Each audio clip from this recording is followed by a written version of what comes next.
अस्सलामुअलैकुम नाजरीन, आप देख रहे हैं हमारा यूट्यूब चैनल आगमऊ। मैं हूं नौशाद अंसारी।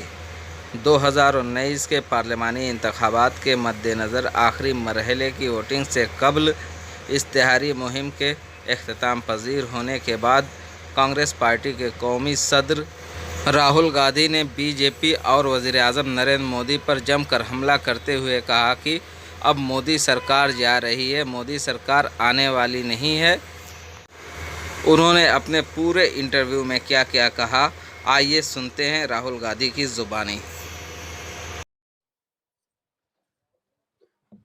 सबसे पहले मैं आपका धन्यवाद करना चाहता हूं, प्रेस का, जिसने पूरे कैंपेन की कवरेज की।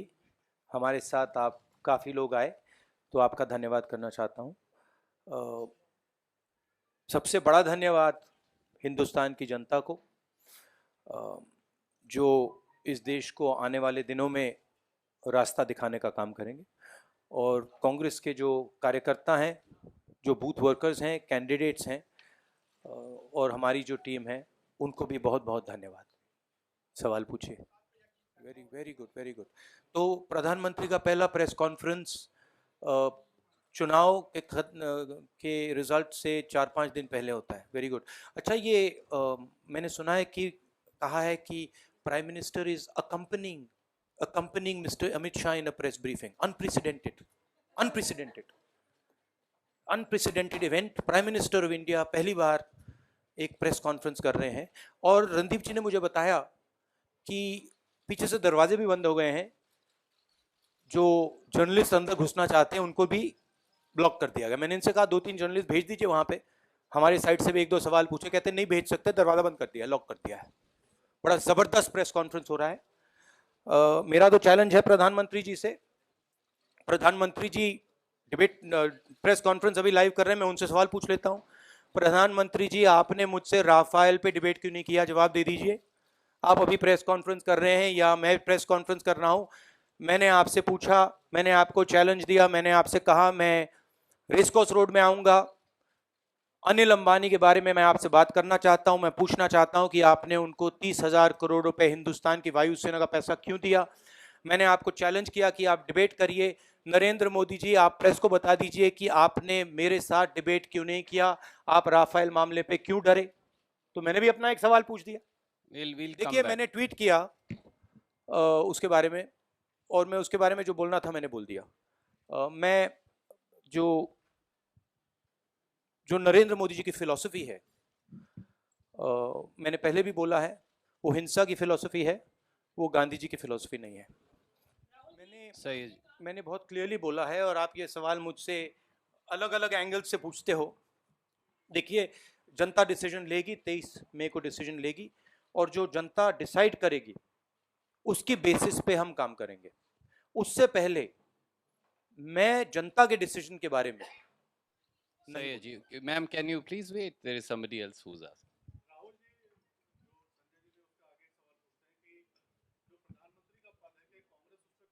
भैया, आपने फिर दूसरी एंगल से पूछा, मैंने उसका जवाब दे दिया पहले, जवाब फिर से दे देता हूं।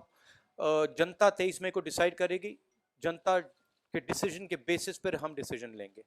इससे पहले मैं जनता के डिसीजन के बारे में नहीं बोलना चाहता हूं। मैं उनके जो थिंकिंग है, उनकी जो डिसीजन है, उसका आदर। देखिए, मुझे ये कहना अच्छा नहीं लग रहा है, मगर इलेक्शन कमीशन का जो इस इलेक्शन में रोल रहा है वो बायस्ड रहा है। नरेंद्र मोदी जो भी बोलना चाहते बोल देते हैं, उसी बात के लिए किसी और को टोका जाता है। नरेंद्र मोदी जो कहना चाहते हैं कह सकते हैं। तो पार्शियलिटी तो जरूर दिख रही है। और एक और बात में पार्शियलिटी दिखी है, जो ये पूरा चुनाव का शेड्यूल है, मुझे लगता है कि ये नरेंद्र मोदी जी के कैंपेनिंग के लिए बनाया गया है। ये बात बिल्कुल सामने ये देश समझता है। देखिए, मगर हम सिर्फ इलेक्शन कमीशन जो इंस्टीट्यूशन है उस पर भरोसा कर सकते हैं, उससे ज्यादा हम कुछ नहीं कर सकते। तो हमारी स्ट्रेटेजी रही है कि जो जनता के मुद्दे हैं उनको हम उठाएं, और हमने इफेक्टिवली मुद्दे उठाए। मैं सच बोलूं तो नरेंद्र मोदी जी के पास, बीजेपी के पास हमारे से बहुत ज्यादा पैसा उनके पास है, कोई कंपैरिजन ही नहीं है। मुझे लगता है 1:20 रेशो होगा। उनके पास अनलिमिटेड पैसा, अनलिमिटेड मार्केटिंग, अनलिमिटेड टेलीविजन। हमारे पास सिर्फ सच्चाई, सच्चाई जीतेगी। आखिरी बात, 3-4 मुद्दों पर यह चुनाव हुआ है। बेरोजगारी, किसानों की हालत, राफेल हवाई जहाज भ्रष्टाचार, इकोनॉमी की हालत, नोटबंदी, गब्बर सिंह टैक्स। और नरेंद्र मोदी जी ने इन बातों का जवाब ही नहीं दिया। नरेंद्र मोदी पता नहीं कौन सी दुनिया में है। मुझे बहुत अच्छा लग रहा है कि पहली बार अमित शाह के साथ जाकर उन्होंने प्रेस कॉन्फ्रेंस किया। फर्स्ट स्टेप तो सब, हर चीज के लिए फर्स्ट स्टेप होता है और पहला कदम उन्होंने उठाया है, अच्छी बात है। मगर नरेंद्र मोदी देश को बता रहे हैं कि भैया मैं आम ऐसे खाता हूं, मैंने अपना कुर्ता काट दिया, मैं इस प्रकार से कपड़े पहनता हूं। और प्रेस वालों, आपसे भी एक शिकायत है, मेरे से आप हार्ड क्वेश्चंस पूछते हो, न्याय योजना कहां से पैसा आएगा, कैसे होगा, और नरेंद्र मोदी जी से साहब आप आम कैसे खाते हैं, साहब आप कपड़े कैसे पहनते हैं, साहब आपने ये हाफ स्लीव का कुर्ता कहां से सोच के निकाला। तो थोड़ी तो फेयरनेस आप भी कर लीजिए भाई, थोड़ी सी तो पूछ कर लीजिए। नहीं, प्रेस वाले ने नहीं पूछा। प्रेस वाले ने कहा नरेंद्र मोदी जी बालाकोट के बारे में बताइए। नरेंद्र मोदी जी ने कहा जैसे आज बारिश हो रही है, मैं घबरा गया, मैंने सोचा भाई बारिश हो रही है, नरेंद्र मोदी जी का हवाई जहाज ना घूम जाए, गायब ना हो जाए। नरेंद्र मोदी कहते हैं मैंने एयरफोर्स के ऑफिसर से कहा मौसम खराब है, बादल हैं, रेडार पे हवाई जहाज नहीं दिखेगा। Excellent, prime minister of India, fantastic. बताइए। रंजीता झा। नहीं, वो मेरी ही बात मुझे वापस कह रहे हैं। मैंने कहा कि मैं नरेंद्र मोदी जी के माता पिता का आदर करता हूं, मैं नरेंद्र मोदी का आदर करता हूं, मैं प्राइम मिनिस्टर पोस्ट का आदर करता हूं, और नरेंद्र मोदी जो भी नफरत मेरी ओर फेंके मैं उनको प्यार लौटाऊंगा। हाँ, अगर नरेंद्र मोदी के माता पिता जो पॉलिटिक्स में नहीं है, उन्होंने कुछ गलत भी किया, तब भी मैं नरेंद्र मोदी के माता पिता के बारे में नहीं बोलूंगा। मगर अगर नरेंद्र मोदी मेरे बारे में, मेरे परिवार के बारे में, मेरे माता पिता के बारे में गंद बोलना चाहते हैं तो वो नरेंद्र मोदी के ऊपर है, वो जितना बोलना चाहते हैं बोल सकते हैं। वो भैया 23 मई को पूरा पता लग जाएगा। मैंने जैसे कहा जनता के ऊपर है, उस पे मैं टिप्पणी नहीं दूंगा। I'll come to you, sir. I'm coming to you one by one, sir.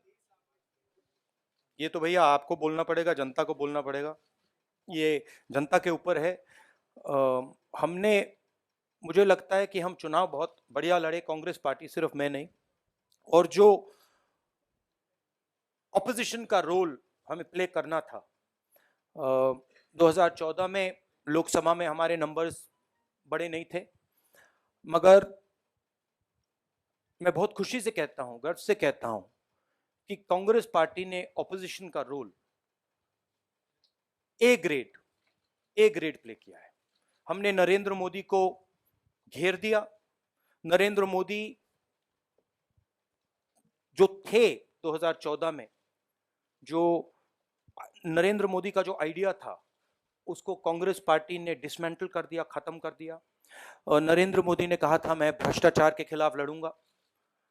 मैंने आज उनके प्रेस कॉन्फ्रेंस में उनसे पूछा, देख लेना शायद जवाब दें ना दें। मैंने उनसे कहा देखिए आप डिबेट कीजिए मुझसे, मैं कहीं भी आ जाऊंगा। नरेंद्र मोदी जी डर गए, डिबेट नहीं कर पाए। देश भर में नारा चला है चौकीदार चोर है, कहीं भी आप बोल दीजिए, किसी भी शहर में कहीं भी बोल दीजिए, बस चौकीदार बोलिए, जवाब मिलता है चोर है। तो ये काम सिस्टमैटिकली कांग्रेस पार्टी ने किसानों का मुद्दा उठाया, मंदसौर में उठाया, पूरे देश में उठाया, फिर उसको हम आगे ले गए। मध्य प्रदेश, राजस्थान, छत्तीसगढ़ में हमने डायरेक्शन दिखाई, न्याय योजना की हमने थिंकिंग की। नरेंद्र मोदी ने 15 लाख की बात की, हमने असेस किया, सच्चाई निकाली, उनका झूठ पकड़ा, और फिर हमने देश को बताया कि 15 लाख नहीं किया जा सकता है, मगर 3,60,000 5 साल में किया जा सकता है। तो हमने अपना काम किया, अब बाकी जनता पे है। Yeah, yes. सोनिया गांधी जी, मनमोहन सिंह जी, जो हमारे सीनियर्स हैं, उनका बहुत एक्सपीरियंस है, और मैं नरेंद्र मोदी नहीं हूं। मैं एक्सपीरियंस को धक्का मार के भगाता नहीं हूं। तो जो उनका एक्सपीरियंस है उसका फायदा कांग्रेस पार्टी उठाएगी। Rajat. देखिए, जनता पर है। आप इतनी इम्पेशेंट क्यों हैं? इतना इम्पेशेंट क्यों है? 23 में कुछ ही दिन है, पूरा का पूरा साफ हो जाएगा कौन बनेगा कौन नहीं बनेगा। आपने you asked me 6 times, I'll answer the same way. I'm not going to disrespect the people of this country by judging what they're going to do. I'm not going to do it. So you can keep asking, I'll keep giving the same reply. My reply is very straightforward. I'm not going to prejudge what the people of this country are saying. It is not for me to decide what the people of India are going to say on the 23rd. It is for them. Vikrant. ये फिर से घुमा घुमू के वहीं पहुंच गए। जो ऑर्डर जनता देगी, जनता मालिक है, जो ऑर्डर जनता देगी हम करेंगे। और 23 तारीख को पता लग जाएगा। 23 तारीख को जनता का जो मूड है, जनता का विजन है हिंदुस्तान के लिए, वो पता लग जाएगा। Pallavi. Yes. But ma'am, Mayawati is not in the Congress party, last I heard. She's not in the Congress party.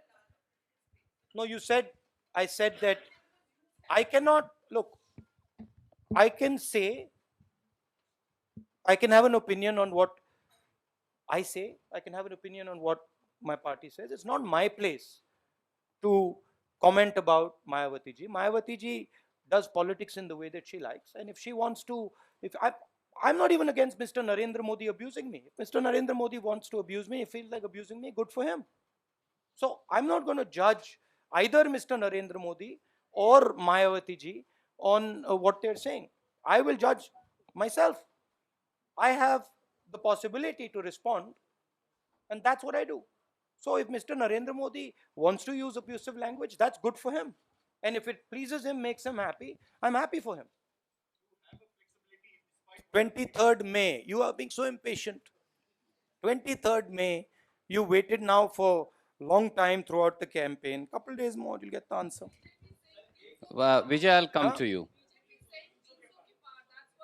Very good, very good, very good. I'm very pleased. I'm very pleased that Mr. Amit Shah is saying 300 ke paar. Ma'am, Good here for on the him. right side. Just 1 second, sir. I'll come to you, sir. I'm happy with you. Yeah. He fought the election. He came 5 years ago, and frankly, he had a huge opportunity. And as an opposition leader, I would have liked to see a prime minister of my country, of our country, who was moving this country forward. I would have liked to see Mr. Narendra Modi actually take on the challenge of joblessness.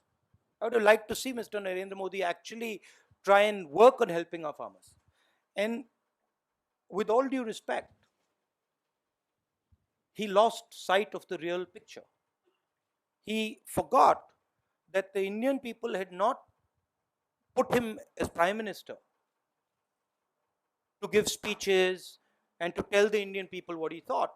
They had put him in place to do a couple of concrete jobs: unemployment, farmers' situation, economy, and put India on a trajectory, on a path, and give India a new vision. He chose to abuse our vision and then use our vision, which we ourselves accepted had stopped working in 2012. So now he suddenly finds himself with nothing to show. You know, there's no work that's been done. And now he's distracting. You know, he'll probably do tomorrow or day after, he'll do one of the, you know, the seaplane type of things. You'll see some event that he will think up. I don't know what it is. Some event will be thought up that will be sort of the, you know, distract India event. We'll see it in the next couple of hours. But India is not going to get distracted. Look, I respect the fact that the BSP and SP decided to fight the election together in UP. From a Congress party perspective, I have to push the Congress ideology in Uttar Pradesh, and I got to fight for my space in Uttar Pradesh.